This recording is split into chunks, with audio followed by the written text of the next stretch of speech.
Good morning.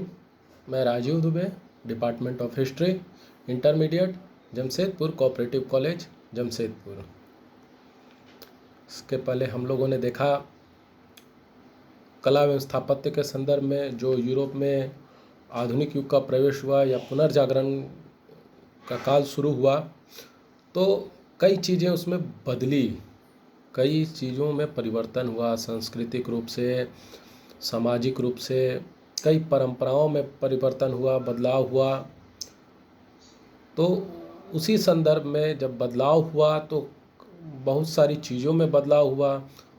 तो उसमें सबसे पहले लोगों के सोचने का तरीका बदला, विचारधारा बदली। लोग प्रैक्टिकली ज़्यादा सोचने लगे, वैज्ञानिक ढंग से ज़्यादा सोचने लगे। फिर कला एवं स्थापत्य के में बदलाव हुआ, जिसमें स्थापत्य कला यानी जो भवन बनता है तो उसका जो आर्किटेक्चर या डिज़ाइन होता है वो स्थापत्य कला होती है। तो वो किस डिज़ाइन में बनेगी या किस प्रारूप में बनेगी, ये स्थापत्य कला के अंतर्गत आता है। तो उसमें भी बदलाव हुआ, परिवर्तन हुआ। अब आता है चित्रकला। माइकल एंजेलो पुनर्जागरण काल के एक महान वास्तुविद, स्थापत्यकार होने के साथ साथ एक प्रमुख चित्रकार एवं मूर्तिकार भी थे। यानी माइकल एंजेलो जो थे, ये एक बहुत उस पुनर्जागरण काल के एक वास्तुविद तो थे ही या स्थापत्यकार, साथ में एक चित्रकार और मूर्तिकार भी थे। उन्होंने वेटिकन के गिरजाघर की दीवारों पर 20 वर्ष के अधिक परिश्रम से जो चित्रकला चित्रित की थी वह उसकी महानता का द्योतक है। वेटिकन सिटी और वेटिकन का जो चर्च है, पूरी दुनिया में आज के समय में ईसाइयों का एक प्रमुख या धर्म स्थल माना जाता है वेटिकन सिटी। और पूरे ईसाई समुदाय को वेटिकन सिटी का चर्च जो पोप होते हैं वही निर्देश देते हैं। बहुत छोटा सा देश है, 60,000 की आबादी वाला मात्र देश है, लेकिन उसके जो पोप होते हैं वहाँ के चर्च के, वो पूरी दुनिया के ईसाइयों के लिए निर्देश जारी करते हैं और उनको पूरी दुनिया के ईसाई लोग उसको मानते हैं। तो वेटिकन सिटी का जो चर्च था या गिरजाघर था, 20 वर्ष के अथक परिश्रम से वहाँ जो चित्रकारी की वो बहुत ही सुंदर की, जिसके चलते माइकल एंजेलो को के चित्रकला में जो उनको निपुणता प्राप्त थी उसको परिचय देता है। इसी चित्रमाला में अंतिम निर्णय नामक चित्र सर्वश्रेष्ठ माना जाता है। इसी चित्रमाला में जो उन्होंने चित्रकलाएं की, चित्र बनाए कई जगह उसी गिरजाघर में, तो उसमें एक अंतिम निर्णय करके एक चित्रमाला बनाई गई थी, जो लास्ट जजमेंट भी कही जाती है, उसको सर्वश्रेष्ठ चित्र माना गया। इनके चित्रों का प्रभाव इटली के चित्रकार राफेल द्वारा निर्मित विश्व प्रसिद्ध सिस्टाउन मेडोना एवं मेडोना ऑफ द चेयर नामक चित्रों में देखा जाता है। मतलब माइकल एंजेलो का जो चित्रकला का जो प्रभाव है वो इटली के चित्रकार राफेल द्वारा विश्व प्रसिद्ध सिस्टाउन मेडोना एवं मेडोना ऑफ द चेयर नामक चित्रों में मतलब ये जो मेडोना ऑफ द चेयर और सिस्टाउन मेडोना नाम की जो चित्र हैं, उनमें भी माइकल एंजेलो के चित्रकलाओं का प्रभाव देखा जा सकता है। राफेल की गणना संसार के सर्वश्रेष्ठ चित्रकारों में की जाती है। राफेल की गणना संसार के सर्वश्रेष्ठ चित्रकारों में की जाती है। माइकल एंजेलो का चित्र मानव का पतन, द फॉल ऑफ मैन की गणना भी संसार के सर्वप्रसिद्ध चित्रों में की जाती है। यानी ये जो चाहे वो मानव का पतन नाम का जो चित्र हो या मेडोना ऑफ द चेयर हो या सिस्टाउन मेडोना, इन सभी चित्र को दुनिया के सर्वश्रेष्ठ चित्रों में से एक गिना जाता है। हालांकि उसके बाद जो लियोनार्डो दा विंची का एक बहुत प्रसिद्ध चित्र रहा है मोनालिसा, सबसे सर्वश्रेष्ठ मोनालिसा कोई मानता है। अब कोई मैडोना की चर्चा करेगा तो मुझे लगता है कि बहुत लोगों को जानकारी नहीं होगी कि मेडोना ऑफ द चेयर या सिस्टाउन मेडोना नाम का भी कोई चित्र रहा, या द फॉल ऑफ मैन, मानव का पतन नाम का भी कोई चित्र रहा, बहुतों को पता भी नहीं होगा। लेकिन मोनालिसा के बारे में पूछिएगा तो सब कोई बता सकता है कि मोनालिसा, क्योंकि ये बहुत ज़्यादा प्रचलित हुआ। तो ये इनको बनाने वाले थे लियोनार्डो दा विंसी। इन्होंने मानव शरीर की रचना के साथ साथ जो उनकी भाव भंगिमा थी, कि चित्रकला जो भी बनती है वो उसमें एक ऐसे भाव भंगिमा बनाया जाता है, चेहरे की ऐसे कलाकारी की जाती है चेहरे के साथ शरीर का, कि मतलब ऐसा लगे जीवंत हो। और मोनालिसा में यही खासियत थी, उसकी भाव भंगिमाएँ, उसका जो हाव भाव था इतने सटीक ढंग से दर्शाया गया था कि लोग उसको देखकर अट्रैक्ट हो जाते हैं। और ये काम लियोनार्डो दा विंची ने बहुत अच्छे ढंग से किया था। मानवीय हलचल के दौरान शरीर के विभिन्न अवयव किस प्रकार आकार ग्रहण करते हैं, उनके चित्रों में सृजनात्मक प्रतिभा दिखाई देती है। मतलब अब मेरे अंदर में क्या भाव होगा, तो मेरे भाव के जो मेरे अंदर के भाव होगा उसके अलावा मेरा उसके कारण जो मेरे चेहरे का हाव भाव बदलेगा, मेरा शरीर का हाव भाव बदलेगा। इन सभी चीज़ों को लियोनार्डो दा विंची ने बहुत अच्छे तरीके से समझा और समझने के बाद उसको अपने चित्रकला में उतारा, और जिसका परिणाम मोनालिसा जैसी शानदार सर्वश्रेष्ठ चित्र देखने को मिलता है। उसके बाद उनका एक और विश्व प्रख्यात विश्व प्रसिद्ध चित्र है अंतिम भोज, द लास्ट सपर। वो भी मोनालिसा की तरह ही बहुत ज़्यादा ख्याति प्राप्त है। लास्ट सपर में ईसा को अपने अनुयायियों के साथ अंतिम भोजन के समय बैठाया गया। यह जो अंतिम भोज जो है, यानी ईसा मसीह अपने अनुयायियों के साथ में अंतिम बार भोजन करने बैठे हैं, और ये इसको चित्र के माध्यम से उन्होंने दिखाया, और यह भी एकदम जीवंत लगती है। ऐसा लगता है कि सचमुच ईसा मसीह अपने साथियों के साथ बैठे हुए और भोजन कर रहे हैं, एकदम जीवंत लगती है। तो ये दोनों जो चित्र थे, मोनालिसा और द लास्ट सपर, ये सभी पुनर्जागरण काल के चित्रकला के सर्वश्रेष्ठ उदाहरणों में से एक माने जाते हैं, क्योंकि राफेल मेड्रोना ऑफ द चेयर या सिस्टाउन मेड्रोना, ये सभी माइकल एंजेलो की चित्रकला है। तो ये सभी चीज़ें इसी पुनर्जागरण काल की रही हैं, पुनर्जागरण काल की उपलब्धि रही हैं।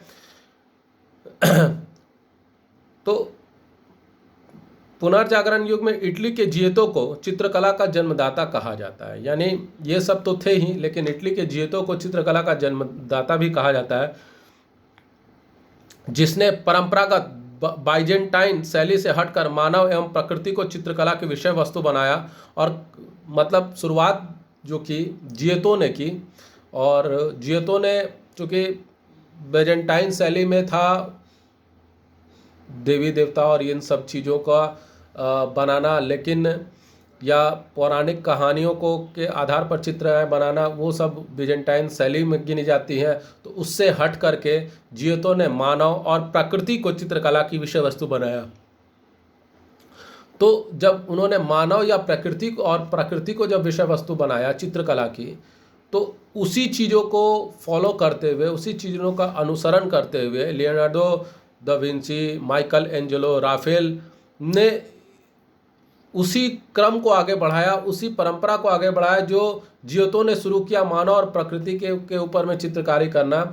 और जिसका परिणाम हुआ कि पुनर्जागरण काल में यूरोप ने बहुत ही तेजी से चित्रकला के क्षेत्र में प्रगति की, और मोनालिसा, द लास्ट सपर, ये सब चित्र तो आज भी 600-700 साल बाद भी उतने ही प्रसिद्ध हैं जितने उस समय हुए थे।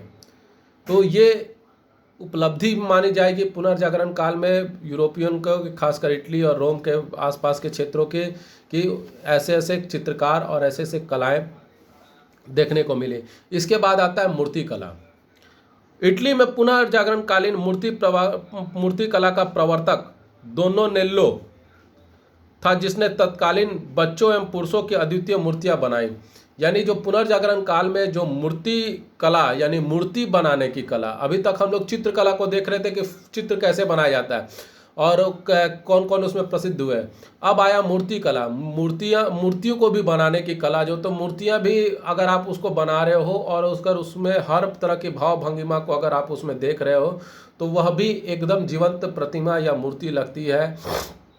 चूँकि हमारे यहाँ तो हिंदुओं में मूर्ति पूजा होती है, और देखिएगा कई बार दुर्गा पूजा, सरस्वती पूजा, इन सब चीज़ों में मूर्तियाँ जो बनती हैं माँ की, देवी की, तो कई मूर्तियों ऐसे लगती है कि जैसे अब बोल पड़ेंगी। यानी इतनी जीवंत, इतनी सजीव प्रतिमाएं बनती हैं कि उनको देख के ऐसा मन में भाव उठता है कि भैया अब ये इनके सामने जाओगे तो कुछ बोल पड़ेंगे। तो वैसी मूर्ति कला का जो शुरुआत होता है इटली में, वो दोनों नेल्लो ने शुरुआत किया, जो उस समय के बच्चों और पुरुषों की मूर्तियों बनाना शुरू किया। और उसमें भी इतनी सारी भाव भंगिमाएँ रहीं जिसमें उसको देखकर एक बहुत ही आश्चर्य की अनुभूति होती थी। इस काल के अन्य प्रमुख मूर्तिकार गिबेर्ती एवं माइकल एंजेलो थे। माइकल एंजेलो चित्रकार भी थे और मूर्तिकार भी थे। तो गिबेर्तो और माइकल एंजेलो भी इस पुनर्जागरण काल के बहुत प्रसिद्ध मूर्तिकार रहे हैं।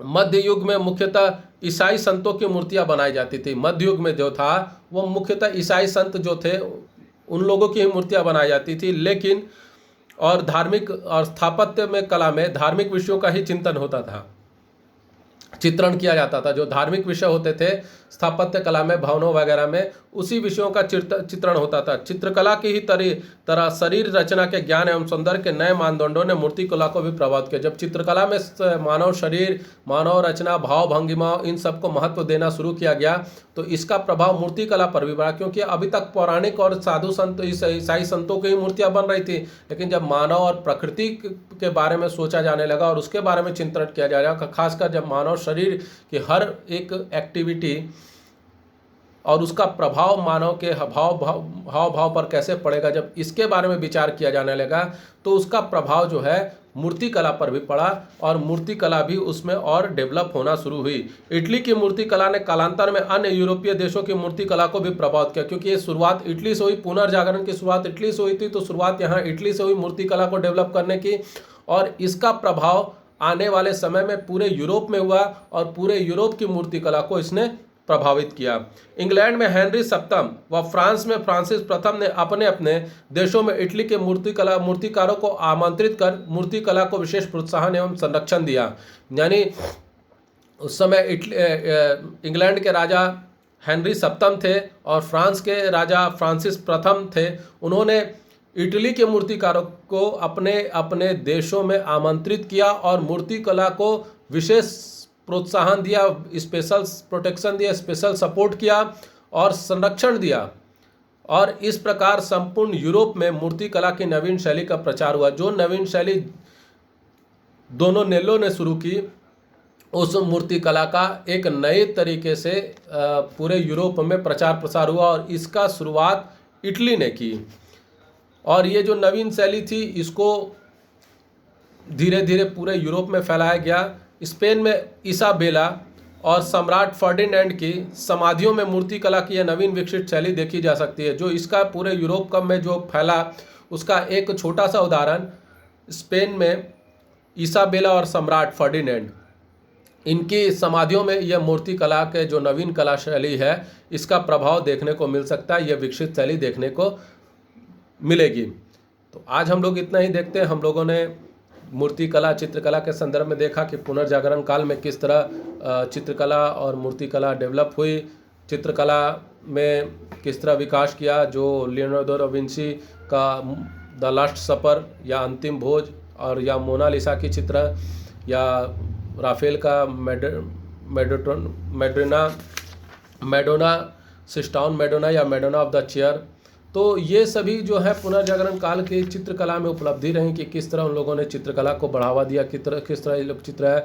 मोनालिसा के पेंटिंग तो आज भी वर्ल्ड फेमस है, विश्व प्रसिद्ध है। और उसके बाद जो नवीन कला शैली मूर्ति कला की आई, उसमें भी किस तरह इन लोगों ने प्रोत्साहन दिया, किस तरह इसने मूर्ति कला शैली को बदल दिया।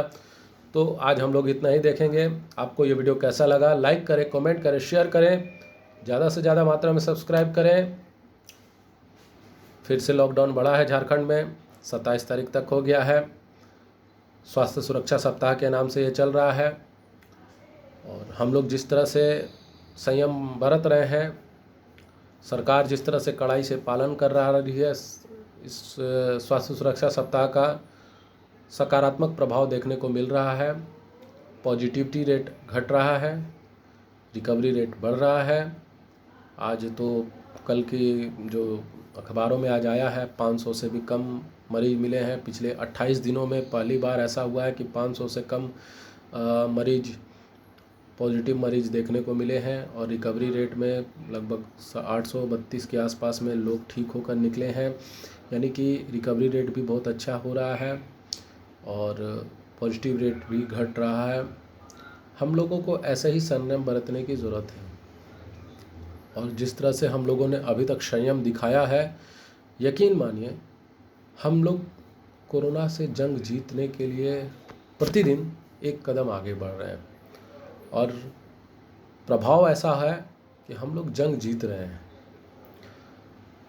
संयम यही दिखाना है। जिस तरह से हम लोगों ने अभी तक संयम दिखाया है, इसी संयम को हम लोगों को आगे लेकर जाना है। लगभग एक पूरे महीने अगर हम लोग इसी तरह संयम दिखाएंगे तो कोरोना और कमज़ोर होगा। दिन प्रतिदिन कमज़ोर हो रहा है, निश्चित रूप से और कमज़ोर होगा।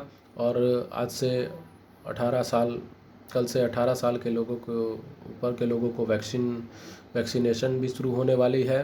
तो जिन लोगों ने रजिस्ट्रेशन कराया है वो भी लाग जाकर वैक्सीन ले लें और जिन लोगों ने नहीं कराया है वे पहले रजिस्ट्रेशन करा लें। रजिस्ट्रेशन कराने के बाद वैक्सीन लें। वैक्सीन भी बहुत ज़रूरी है और वैक्सीन लेने के बाद में हम इस कोरोना को रोक सकते हैं। तो सरकार हर तरह से हमारे लिए कदम उठा रही है, हमें बस उसका पालन करना है। सरकार द्वारा दिशा निर्देशों का पालन करना है। जो वैक्सीन लेने के लिए योग्य हो चुके हैं वो वैक्सीन ले लें। जिन्होंने रजिस्ट्रेशन कराया उनका नंबर आए वो वैक्सीन ले लें और अपने आप को सुरक्षित करें, अपने परिवार को सुरक्षित करें, समाज को सुरक्षित करें, राज्य को सुरक्षित करें, देश को सुरक्षित करें। आज बस इतना ही कहना चाहूँगा। घर पे रहिए, स्वस्थ रहिए, सुरक्षित रहिए। धन्यवाद।